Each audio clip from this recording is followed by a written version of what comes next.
everyone, today I'm here to talk about holiday books. So we all have those books we love to read during Christmas time. I know, especially I do. And I've done these videos a few times before, so honestly you might see a lot of repeats in this video because I've researched a little bit. There's not a ton of Christmas YA books, so a lot of the times they get recycled in each video. It's okay because I think they're great anyway, so like I said, you will see some repeats on this video, so just forewarned into that. So, and honestly, all of these are like Christmas holiday books, you know, the ones you just want to cozy up and read, and just read particularly during Christmas, and it's just magical and beautiful. I'll just go ahead and show you what holiday books I will be talking about. The first one I want to talk about is one that I do not own, but I have read, and that is Let It Snow, and it is by John Green, Maureen Johnson, and Lauren Miracle. This has 3 romance stories in it, and they all kind of combine at the end. They're 3 separate stories, but they all tie in at the very last story.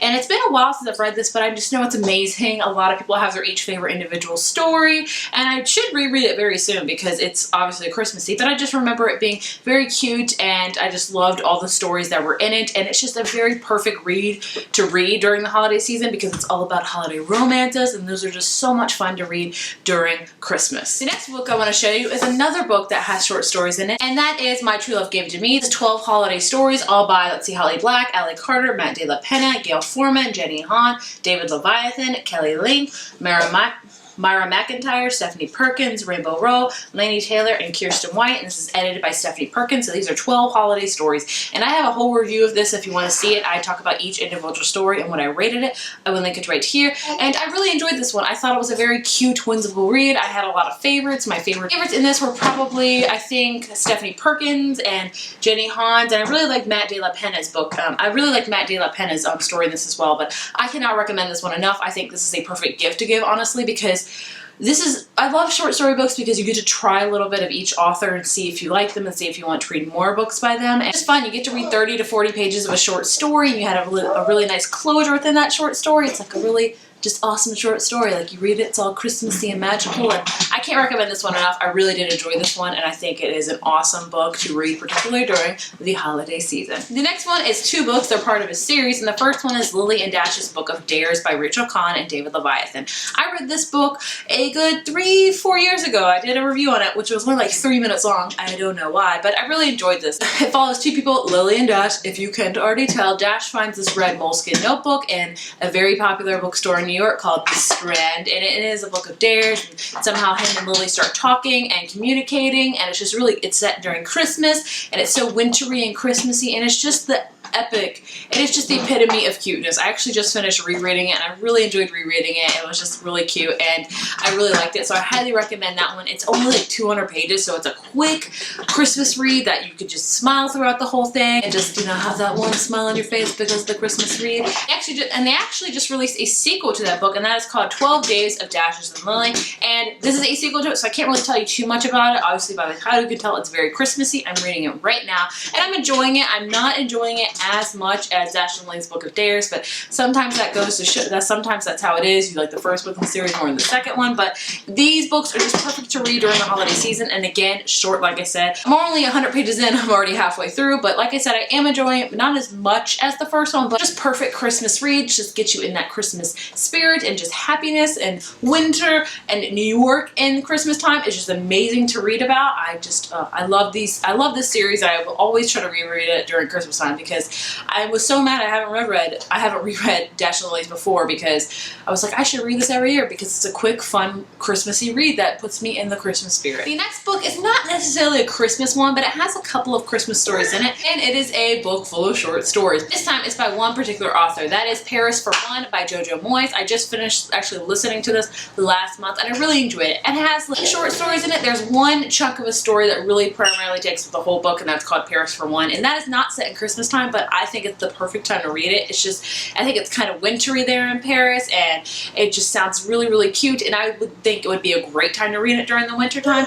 Now, within those short stories, there are a couple that take place during Christmas time because this book was just released in October, so that's why I'm putting this on this list, because of those Christmas stories, and I feel like it just gives that overall notion of kind of a holiday read. It's just a very cute, a lot of them are very cute, romantic short stories that you can really invest yourself in, and Paris for One, like I said, takes a big chunk of the book, I will say, and it was my favorite by far, and it wasn't wintry at all, but I feel like it just could be a good wintry read. This will be the perfect one to read, and plus, I just love JoJo Moyes. She writes amazingly, and I would love if she came out with an all-exclusive Christmas book. I would just read the mess out of that. The next book is a book I have read before, but I do not own anymore. I lent it out, and I've never gotten it back, and that is Bittersweet by Sarah Auchler. Again, I read this one a while ago, and I would reread it if I owned it, but I don't. And this one is all about a girl. Forgive me, it's been a while. It's about a girl, and her mom owns like this diner, and she really bakes there a lot. Like there's a lot of chapters where she invents this new cupcake. She is an ice skater, which makes this book very wintry. So she goes on this huge ice skating expedition where she used to be an ice skater,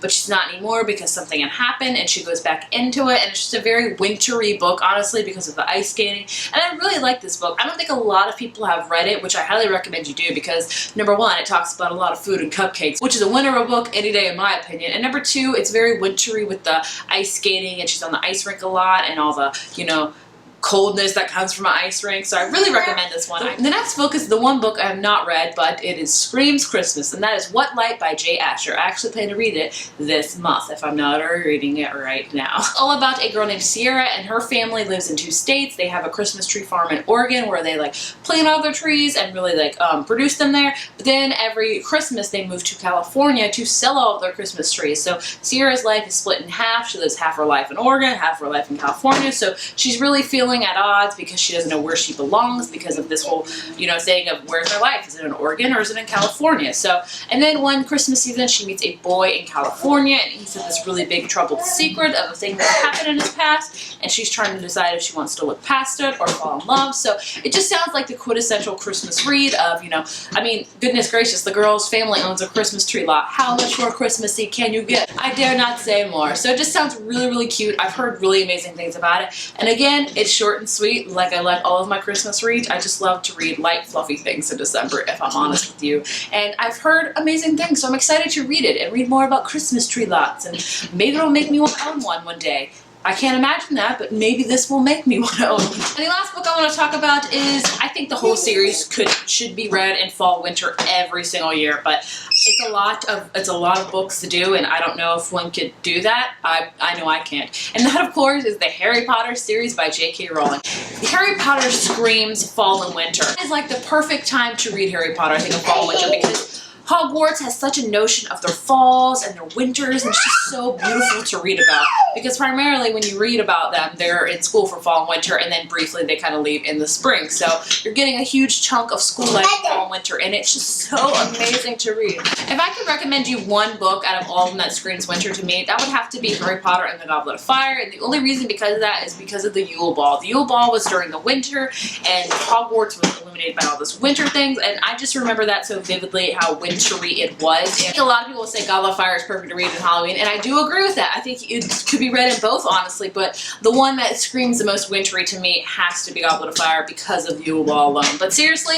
read any Harry Potter book in the fall and winter, and it is going to be a magical time, I guarantee you, because the beautiful scenery and the vivid descriptions are just astounding. So there you have it, my holiday reads that I recommend to you. And I hope some of you have not read all of these, and you watch this video and you're like, I've read every single one of these books. This was boring. I'm sorry, but these are the only ones I could think of, and I'm sure I'm missing some. So if you have any holiday recommendations, please leave them down in the comments below. I would love to know them, seriously, because I always need a good Christmas book, always. But I hope you got something out of this, and if you did, let me know. And I apologize if you didn't, but I really did hope you enjoyed this. And let me know, what books are you reading this Christmas? Are you reading any Christmassy books, or are you just sticking with your kind of regular reading routine? Let me know. I would seriously love to know. If you like this video, be sure to give it a thumbs up and hit subscribe, and I will see you next one. Bye. I'll be home